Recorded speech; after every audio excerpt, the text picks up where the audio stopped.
राधे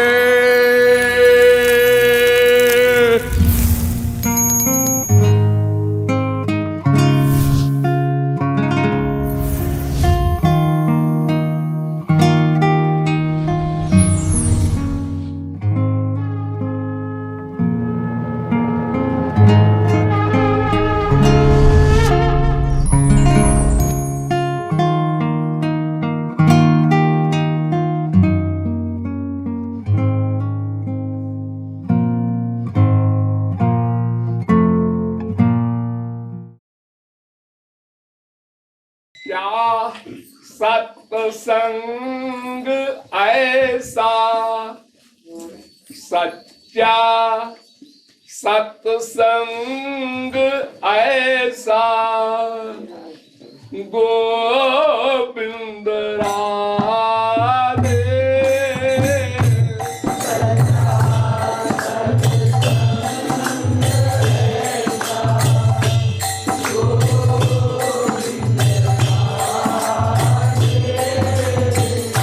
श्रद्धा रति भक्ति आप पैदा करा दे।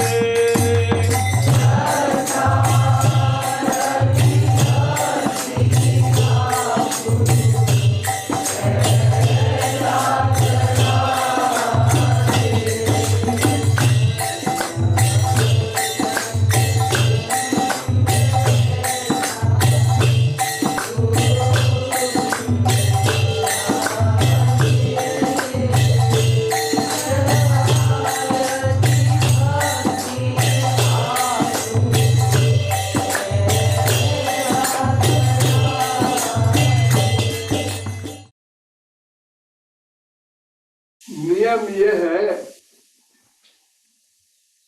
कि सर्वप्रथम श्रद्धा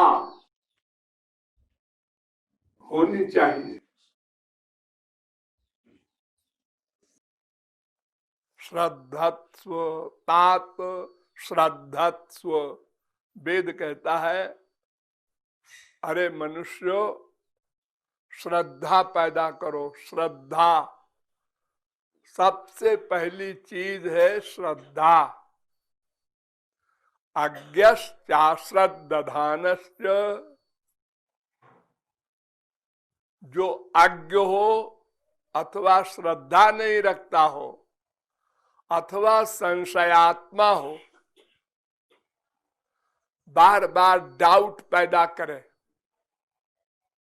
तर्क वितर्क कुतर्क अतितर्क करके, तो अज्ञश्चाश्रद्दधानश्च संशयात्मा विनश्यति, उसका पतन निश्चित है। ईश्वरीय सब्जेक्ट में श्रद्धा सबसे पहली चीज है। श्रद्धा किसे कहते हैं?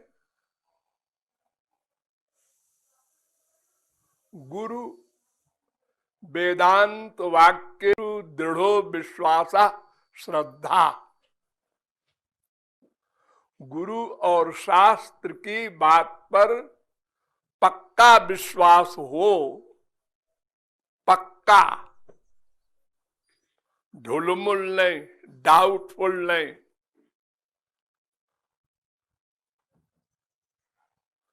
श्रद्धा शब्द कहे विश्वास सुदृढ़ निश्चय, गौरांग महाप्रभु ने ये परिभाषा की और शंकराचार्य ने की कि गुरु और वेद शास्त्र पर दृढ़ विश्वास हो, उसको श्रद्धा कहते हैं।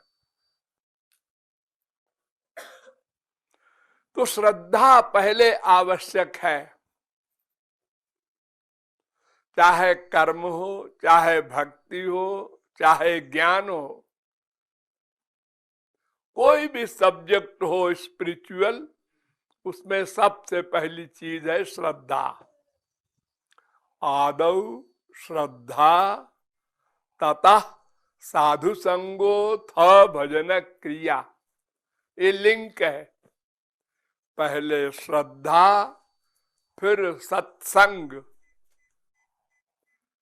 प्रैक्टिकल मैन का संग, फिर भजन क्रिया साधना, श्रद्धा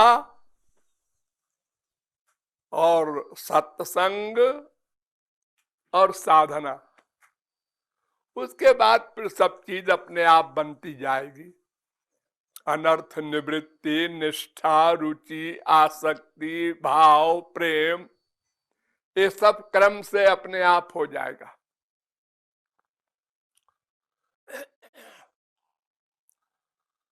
तो श्रद्धा कैसे आवे, ये प्रश्न पैदा हुआ। श्रद्धा पैदा करो, अरे कैसे पैदा करें?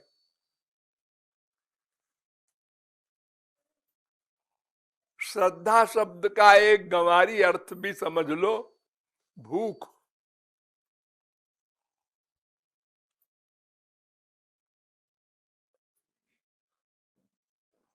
भगवान की भूख, स्पिरिचुअल हैप्पीनेस की भूख, दिव्यानंद की भूख, ये भूख कैसे पैदा होगी? जब संसार से अरुचि होगी। संसार में हमारी रुचि है, रुचि यानी हमारी बुद्धि में ये डिसीजन है कि संसार में सुख है, हमको नहीं मिला ये बात अलग है, लेकिन संसार में सुख है, ये कंफ्यूजन बुद्धि में है।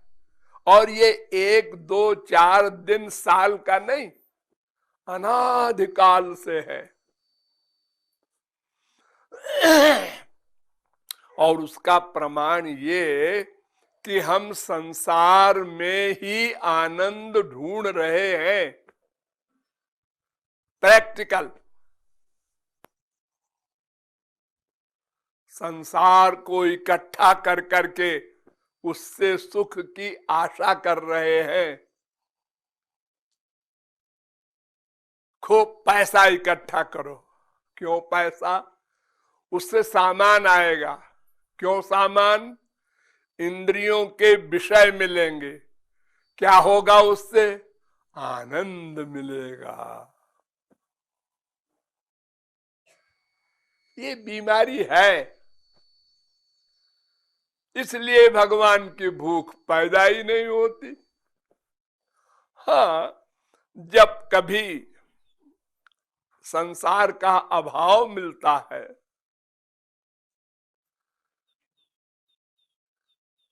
धन का अभाव, प्रतिष्ठा का अभाव,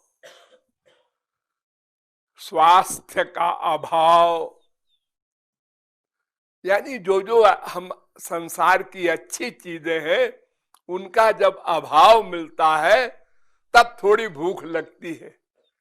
बीवी ने डांटा, बाप ने डांटा, बेटे ने डांटा, पति ने डांटा, अपमान किया, धन नष्ट हुआ, अपकीर्ति हुई, शरीर रोगी हुआ, तो भगवान की याद आती है, भूख पैदा होती है, श्रद्धा पैदा होती है।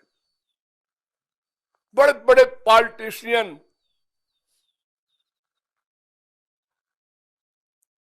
जब बुरे दिन आते हैं तो बाबाओं के पास जाते हैं। नास्तिक जो भगवान को मानते नहीं, शपथ नहीं खाते, सत्य की शपथ खाकर कह रहे हैं, ऐसे बोलते हैं हम भगवान पर नहीं मानते, लेकिन जब बुरे दिन आए तो गधों के पास जाते हैं, अपढ़ गंवार, शास्त्र वेद का नाम न जाने।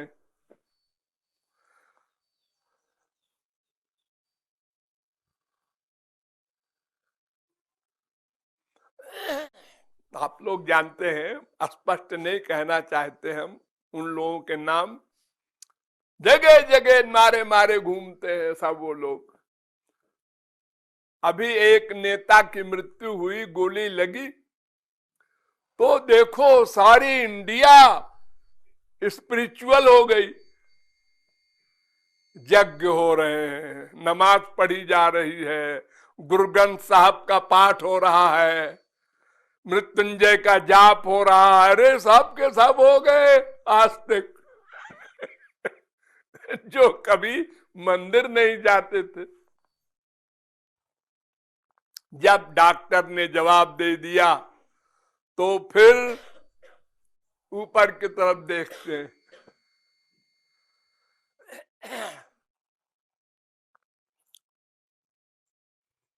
तो श्रद्धा की उत्पत्ति वैराग्य पर डिपेंड करता है। कंक्लूजन, वैराग्य, तो नंबर 1 वैराग्य, नंबर 2 श्रद्धा हुई। और वैराग्य कैसे हो? वैराग्य माने क्या होता है? प्यार ना हो। राग माने अटैचमेंट, और बी माने रहित। तो विराग माने राग रहित, अटैचमेंट रहित। लेकिन यहीं पर फिर ध्यान दो, अटैचमेंट 2 प्रकार का होता है, एक अनुकूल भाव से, एक प्रतिकूल भाव से। यानी एक दोस्ती से, एक दुश्मनी से। जैसे हम किसी का चिंतन करते हैं दोस्ती से, प्यार हो गया है तो उसका चिंतन बार बार होता है, करते भी है, होता भी है। इसी प्रकार दुश्मनी हो गई किसी से तो उसका भी चिंतन बार बार होता भी है और करते भी है। और दोनों में मन का अटैचमेंट होता है, और दोनों में मन में वो पर्सनैलिटी आती है जिसका चिंतन करते हैं। चाहे अनुकूल भाव से चिंतन करें गोपियों की तरह, चाहे प्रतिकूल भाव से चिंतन करें शिशुपाल कंस की तरह, मन में वो पर्सनैलिटी आएगी जिसका चिंतन करेंगे। तो अटैचमेंट दोनों का मतलब है एक, चाहे राग हो चाहे द्वेष हो, दोनों का एक फल। गोपियों को भी गोलोक, शिशुपाल को भी गोलोक, कंस को भी गोलोक।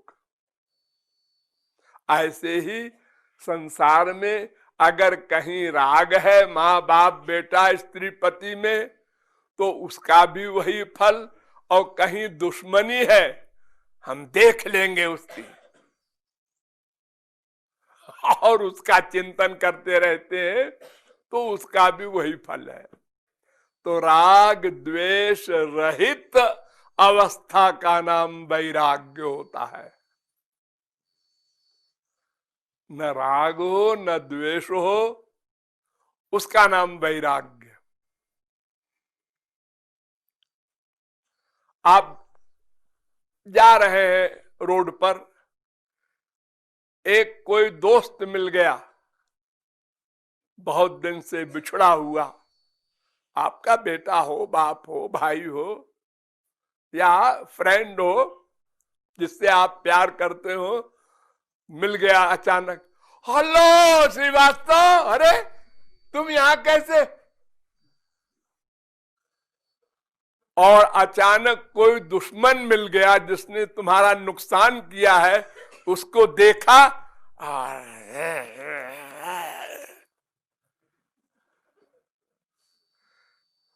मन में आ गया हो, तुम्हारे मन को बिगाड़ दिया उसने। अच्छा खासा मन, तुम जा रहे थे बाजार में आराम से मुस्कुराते हुए और उस दुश्मन ने बिगाड़ दिया। तो राग हो चाहे द्वेष हो, दोनों का नाम राग है, अटैचमेंट है, आसक्ति है, और दोनों का फल माइक। जिसके प्रति राग होगा उसी का फल मिलेगा, जिसके प्रति द्वेष होगा उसी का फल मिलेगा। इसलिए संसार में न राग हो न द्वेष हो, ऐसा वैराग्य हो तो भगवान की भूख पैदा होगी। क्योंकि ध्यान दो, अब मन खाली हो गया, खाली हो गया, खाली माने ना उसमें राग से कोई आया न द्वेष से कोई आया, अब खाली है मन। अब भगवान की भूख उसमें पैदा हो जाएगी। जब तक किसी से राग है या द्वेष है तो मन खाली नहीं, अब भगवान कहां से आएंगे, वो भूख कैसे पैदा होगी। इसलिए संसार से राग द्वेष रहित अवस्था वाला वैराग्य हो तो श्रद्धा की उत्पत्ति होती है। और राग द्वेष रहित मन कैसे हो, ये वैराग्य कैसे हो, ये अपने संसारी अनुभव के बार बार चिंतन से।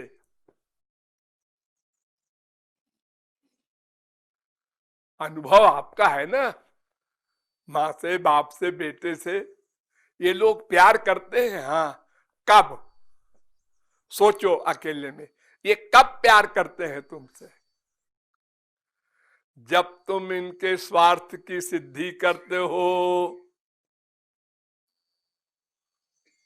और जितनी लिमिट के स्वार्थ की सिद्धि करते हो उतने लिमिट का वो प्यार करते हैं।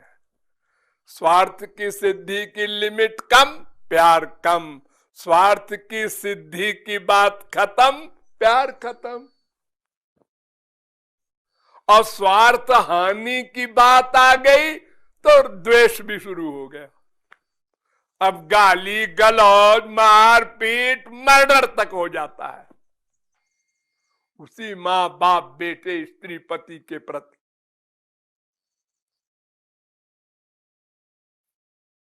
तो ये बात मस्तिष्क में जब हम लावें कि स्वार्थ से ही संसार का अपनापन है, यहां और कोई अपना नहीं है, उस अपनेपन का आधार है स्वार्थ।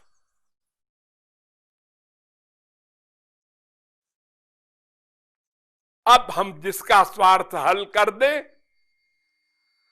उसका प्यार ले लें, चाहे पड़ोसी हो। और स्वार्थ हल न करे तो वो हमारे बाप का बाप हो, कोई हो, मूड ऑफ। हम बेटा तुमको एक पैसा नहीं देंगे।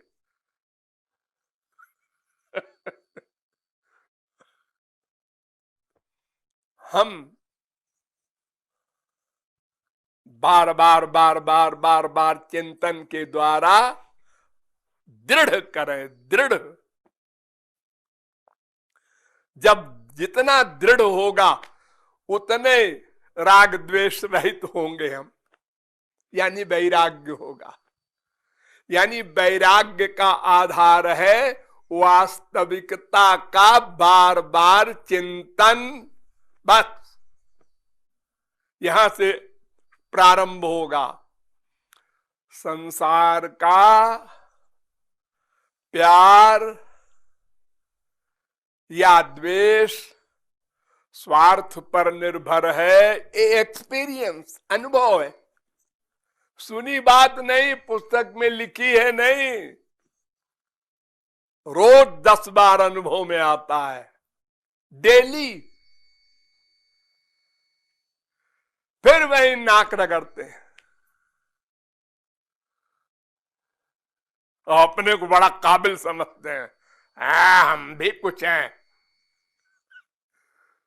अरे काबिल तो वो है जो एक बार में होश में आ जाए और विरक्त हो जाए, और 1000 बार हो चुका वही नाटक रोज हो रहा है और फिर भी वैराग्य नहीं हो रहा है, और फिर भी तुम कह समझते हो हम काबिल हैं।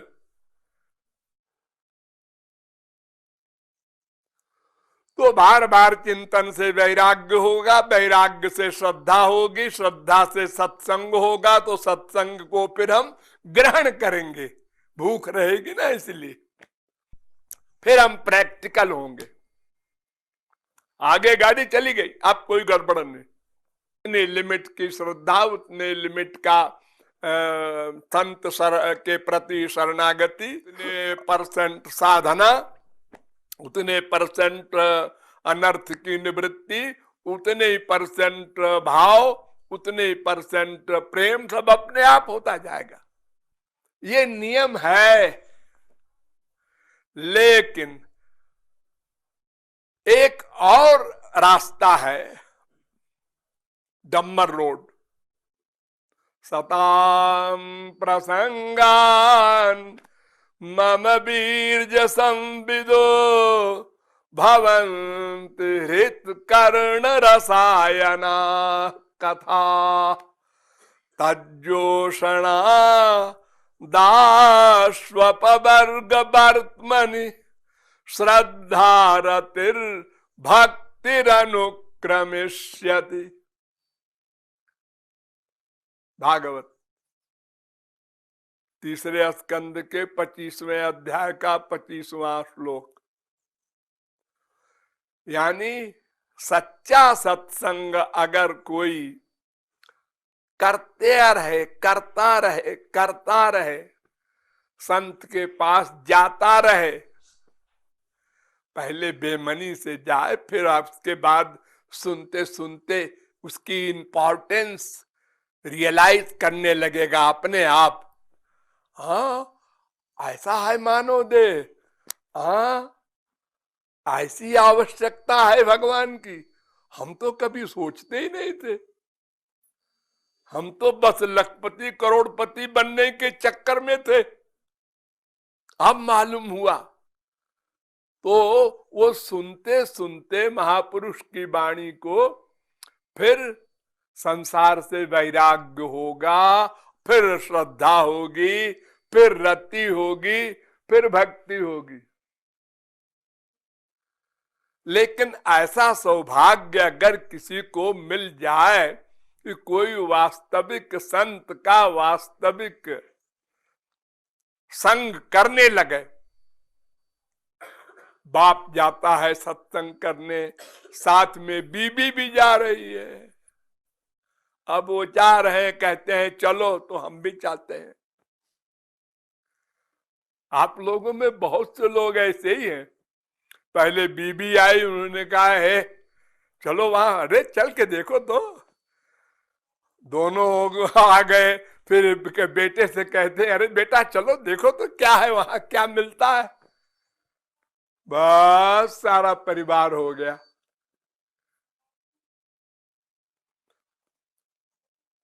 ओ चमन में यूं अगर आते रहे, हर कली को दिल बनाया जाएगा। लगातार रसरी आवत जात ते सिल पर होत निशान। पत्थर के ऊपर और रस्सी से खींचते हैं, जो पानी भरती हैं स्त्रियां, तो लगातार खींचते खींचते वो पत्थर में गड्ढा हो जाता है, इतना कठोर पत्थर। ऐसे ही लगातार सुनते सुनते वास्तविक संत की वाणी हो, अगर वास्तविक संत हो तो उसको शास्त्र वेद का गंभीर ज्ञान होता है, तो वो बार बार सुनने से फिर श्रद्धा आदि पैदा होगी और लक्ष्य की प्राप्ति होगी। ये आशय है इस दोहे का।